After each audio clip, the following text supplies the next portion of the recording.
Tyson. 4 rounds, 10 rounds, gonna be just like this. He's too stupid to run. He'll stand up and get knocked out. In the early 90s, two names made the heavyweight division feel less like a sport and more like a public safety warning: Mike Tyson and Eric Butterbean. These two weren't just winning fights. They were conducting sudden consciousness removal services. Left hand, down goes. Tyson kicked off his career in the mid-80s and bulldozed through the heavyweight division so fast, it looked like he was late for dinner. Meanwhile, Butterbean was still at home, enjoying beans on toast, probably built like a final boss already, but nowhere near a ring. Some fans said the fight between Iron Mike and Donovan Ruddock was his favorite to watch because of the pure brutality. Tyson showed flashes of his old dominance, with crisp head movement and devastating left hooks snapping Ruddock around the ring. Tyson and landed. There's another one. A big punch. He stumbled after the punch. Uppercut by. This tension with a knife. Both men throwing punches. Seemed a bit frustrated in the opening round. Any lessons from Douglas throwing an uppercut from outside? He's throwing from. And left by Ruddock. Both fighters came out aggressively and traded heavy punches early on. Down goes Ruddock. Says he's slipped. But Steele is counting. He's counting, and it's going to cost him a attack. For it. He threw his bomb. Oh, all right. By Tyson. Doesn't seem to care. A hard body punch by Tyson.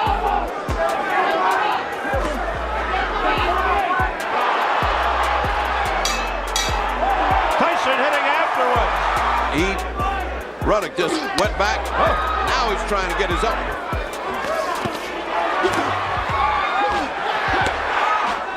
He's just leaning on Tyson. All right, Mike. Round after round, the fight continued to intensify, with neither man backing down. Shots. He just doesn't quite get there. There's a left by Ruddock. A left by Tyson, and down goes Ruddock. What a counter punch.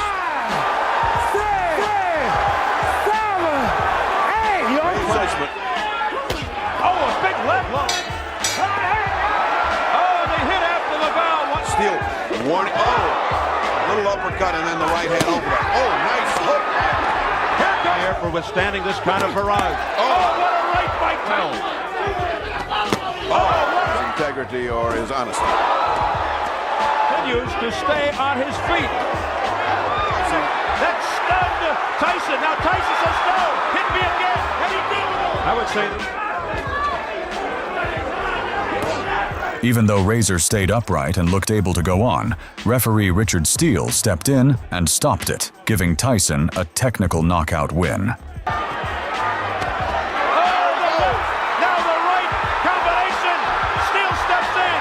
Tyson once again showed he was a monster in the ring, and that only fired Butterbean up to start training and step into boxing for the first time. His first real challenge came when he stepped in with a slick fighter who wasn't backing down, named Doug Norris.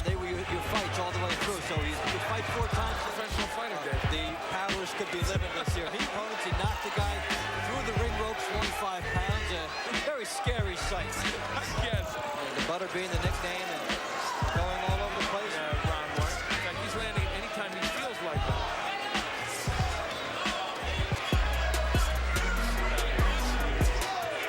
That time, Norris got his head. By the second round, the skill gap was impossible to miss. Butterbean was tough as nails for sure.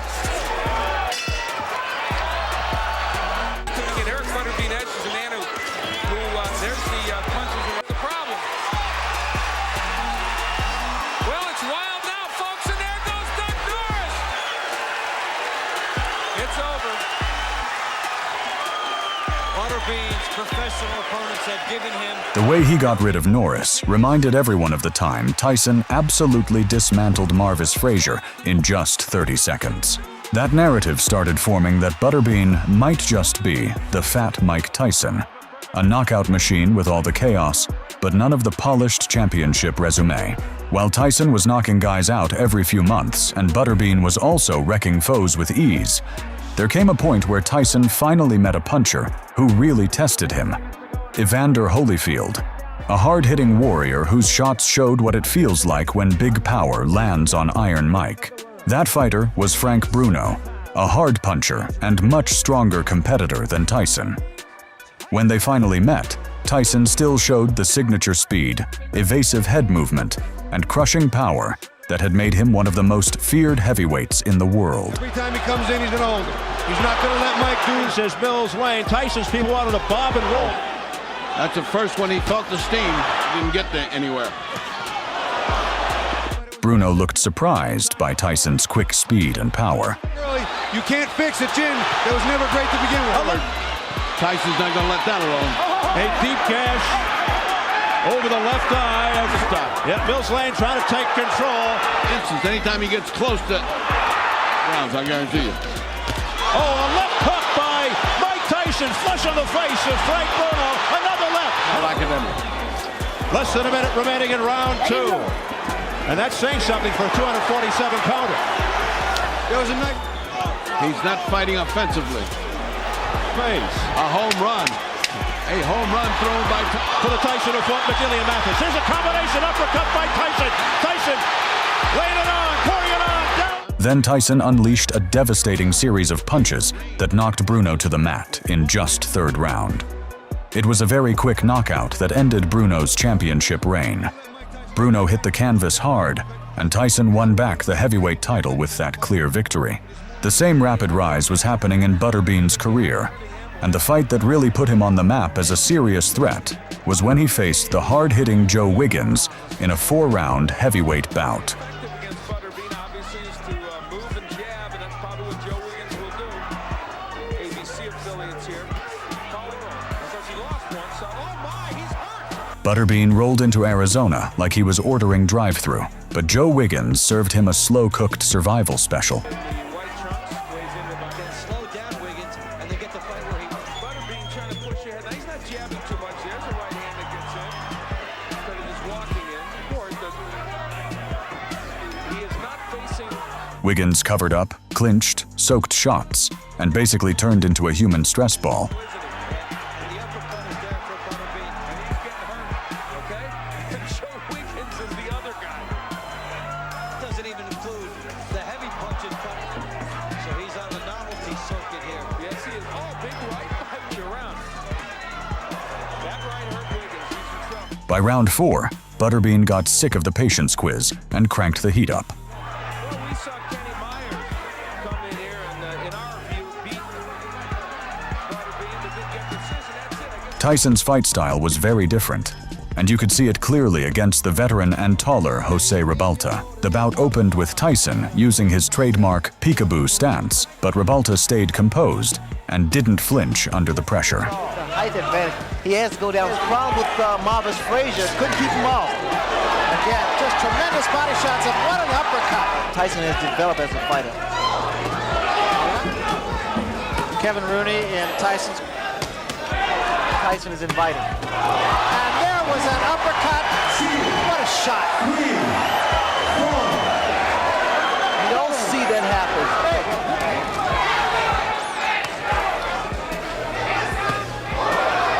Long left. In the second round, the towering 6 feet 5 inches Ribalta, much taller than Tyson, surprised everyone by biting down on that second knockdown and staying in the fight. Usually, few fighters get up so fast after a Tyson knockdown.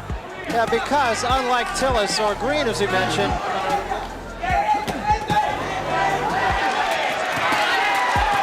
there was a big right hand. We have a smash.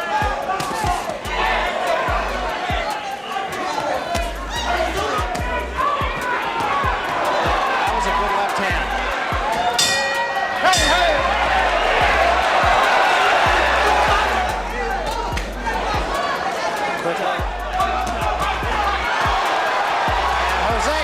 Yet Ribalta got up quickly and fought respectably. And by the middle rounds, his game of surviving Tyson's early barrage and countering here and there was starting to show results. Another big right hand, back to the body. There is no spring. And there's a smashing left hand, and will send 5. Tyson corner, that was very smart.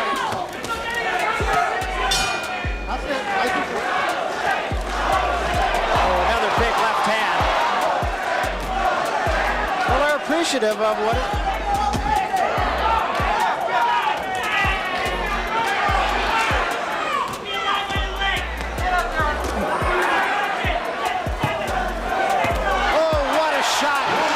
Ribalta ended up giving Tyson a tougher challenge than many before him, and in the 10th round, Tyson unleashed a massive left hook that dropped him to the canvas.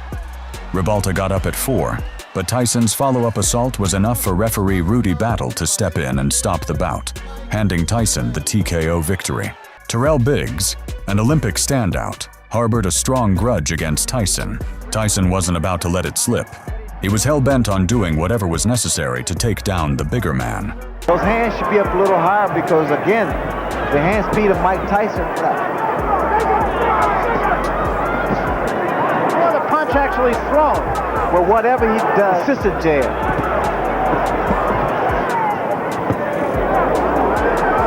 He's trying for the head. That was a good shot by Tyson 5 years ago, but he really bothered. There is the hook. Again, because his hands are there, they exchange toe-to-toe, like I said earlier. And the way that Biggs is moving... Biggs relied on his quickness, snapping off fast jabs while keeping his distance. But Kid Dynamite kept driving forward, eager to close the gap and land a fight-ending punch.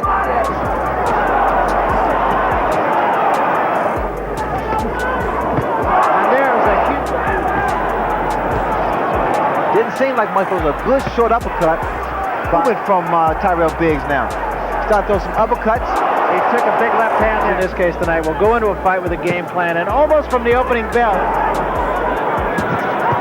And accommodate. Counting what he's showing tonight.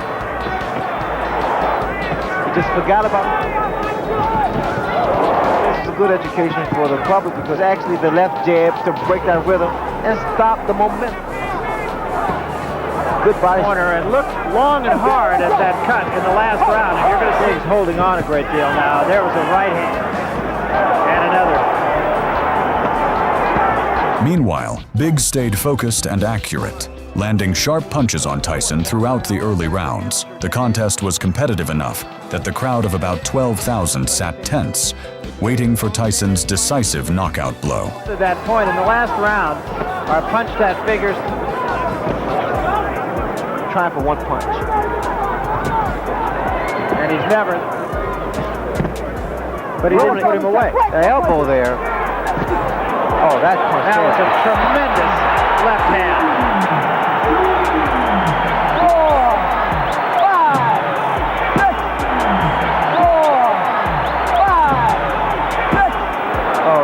This is it. He is gone right now. He has no... And 10 seconds to go in a round. There's a left hand. He's down again. It's over.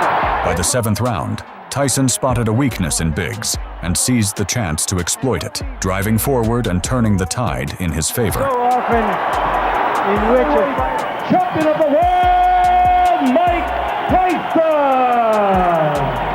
But how exactly did Butterbean's fight play out with McNeely? It was said that McNeely had stolen the Tyson fight from Butterbean.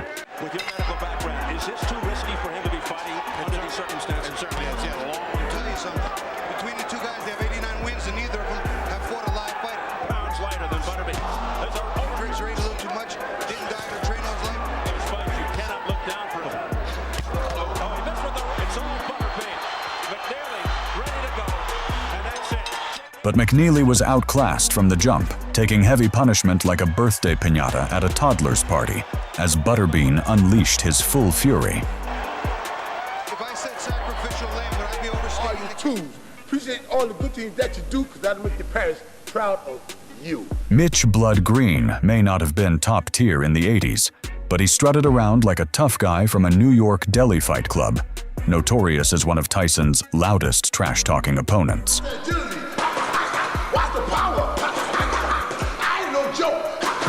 The moment had finally arrived to see if Mitch Green could back up all that trash talk with action. And Tyson was ready like a hungry pit bull at a barbecue, already drooling before the plates even hit the table.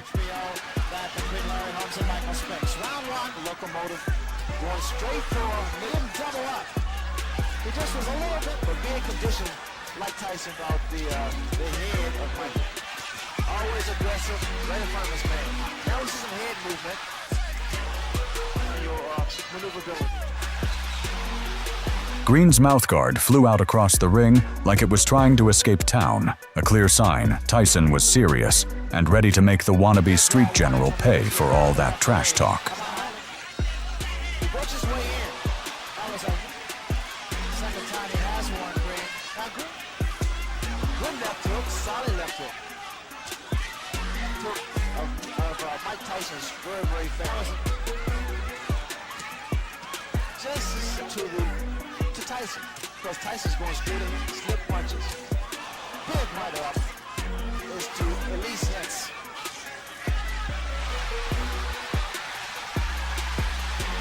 And Green said any type of respect from, have you ever been hit so hard? He said, yeah, but I don't see that. I doubt that very seriously.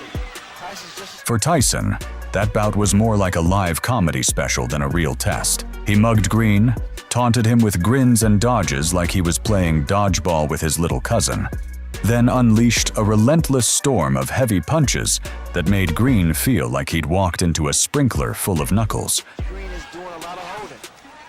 Attempt with that right hand for Tyson. Look here, now he's caught Tyson 4 or 5 times, and Tyson, he's holding behind the head. Here again. Oh, tying him up. He's holding. For Tyson, that fight was more like a joke club than a boxing test. He taunted Green like a prankster at an open mic, then unleashed heavy punches one after the other, like he was trying to shake every last snack out of a piñata.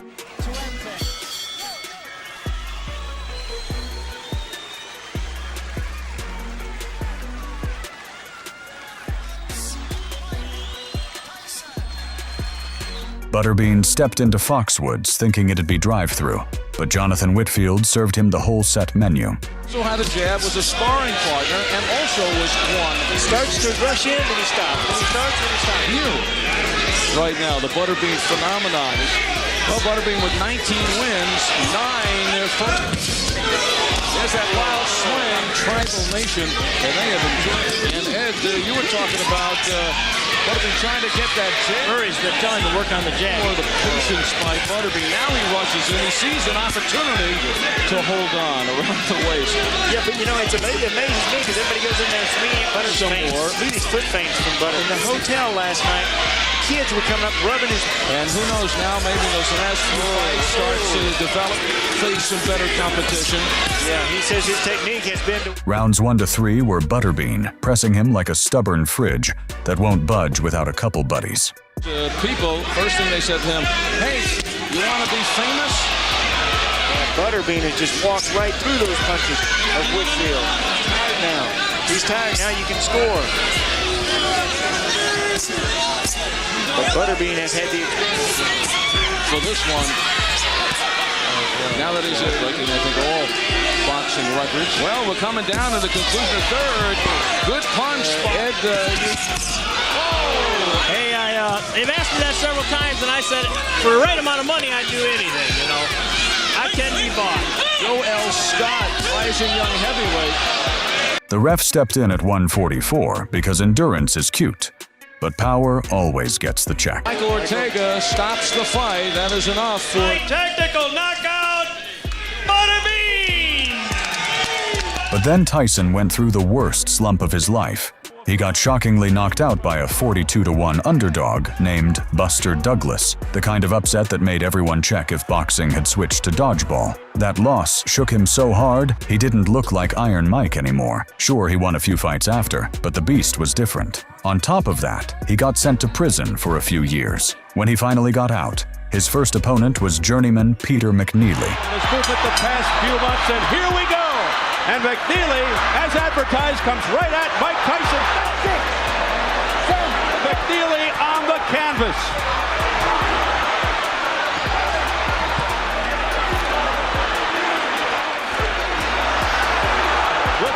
Tyson seeming to just hang back there waiting for that one shot. They were starting to butt heads. Oh. Tyson with a left hook, a right uppercut, down goes McNeely. McNeely basically looked like he wanted to survive more than fight.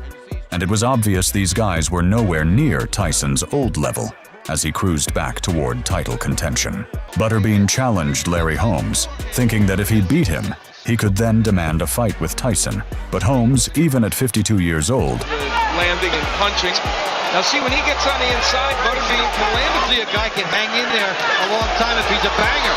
But Holmes did it round, which Holmes started out looking like, oh, there's the right to do, through jabs and straight right hands. And Butterbean, forehand right with the power that he used in the first round against Larry Holmes, was still a warrior and controlled the fight with surgical precision, landing jabs, circling, repositioning, and repeating the process flawlessly. knocked him out. It is much like the first couple. Came with the right hand there, did Holmes, but it was short. Three, mind you. Tough round. And very near to Butterbean. A big experience concession from Butterbean to Holmes. You land one shot and effectively turn the fight and end it. You see that Larry Holmes gets the jab in. Butterbean has... Here comes Butterbean. He's wailing away now. While Butterbean had no choice but to keep pressing forward, searching for that single punch that could turn the fight around. I have problem too for Butterbean. Butterbean is involved in Butterbean. The crowd's encouraging. Exactly. I think came in here with the idea this has so many different ring skills. For Butterbean, yes, swarming by being in it, firing punches. Almost halfway through this round. Butterbean has to reload. 18. The 25 by 20. King of the 4-rounders is in the 9th round. He's never been that far. Younger fighters. May I add, away from the right hand. Butterbean fought a winner. After landing another sharp combination, Holmes took a glancing left hand that sent him back into the corner. But once Butterbean was pushed past his usual 4-round limit, it became clear over the full 10 rounds that he was entirely overmatched. The first major obstacle on Mike Tyson's march toward undisputed glory was WBC heavyweight champion Trevor Berbick in November 1986. Berbick carried a rough reputation in the division. Physical, awkward, and often accused of bending the rules inside the ring. He was also known as the final opponent of Muhammad Ali, defeating the former champion in 1981 in what became Ali's last professional bout. That history alone added emotional weight to the matchup, especially for a young Tyson who admired Ali. See how long his reign lasts. Mike Tyson kind of feeling him out here, but he goes with that. Oh, wow! With a right, another left hook that just raises. Trevor, with this bravado, could get... From the opening bell, Tyson applied relentless pressure. Notice the lazy left. Watch Tyson load up with left. You get the idea that Mike, as soon as... Oh, a right hand, and having a good first round. Wow, with the uppercut. See this? Tyson walking right through. Berbick attempted to respond with movement and occasional counters, but he struggled to handle Tyson's speed and aggression. As the rounds progressed, Tyson's dominance became overwhelming. Thomas fighting in the wrong position, not using the jab of the bell ends for Berbick and Mike Tyson. Tyson goes to work right away, and he gets Trevor in trouble, and he's down. He'll have to take the standing 8 count as he steps right up the counts to 4 and 5 and 6 and 5 and 6 and 7 and 8. Tyson again, he knows he can hurt him anytime. Left hook, right hand. Against and has him under control. Left hook right, watch for the uppercut. There it is, throwing caution to the wind. He's in total command in this fight right now. We're only in round. Instead he goes to the body downstairs, catches him with the right hand. Look at these shots. Time. Bangs the body. Wow, with that uppercut is Tyson. Catches him with the right left hook, and he goes down. A series of powerful punches in the second round sent Berbick down. When he rose, Tyson attacked again, dropping him once more in dramatic fashion. The referee waved off the bout, awarding Tyson a second-round TKO victory. About the midway point round one, he couldn't do anything. There's Jimmy Jacobs in there. Champion of the world, Michael Tyson. Thanks for watching this breakdown. If you enjoyed the analysis, don't forget to like, comment, and subscribe for more boxing content. And stay tuned for our next Fight Breakdown.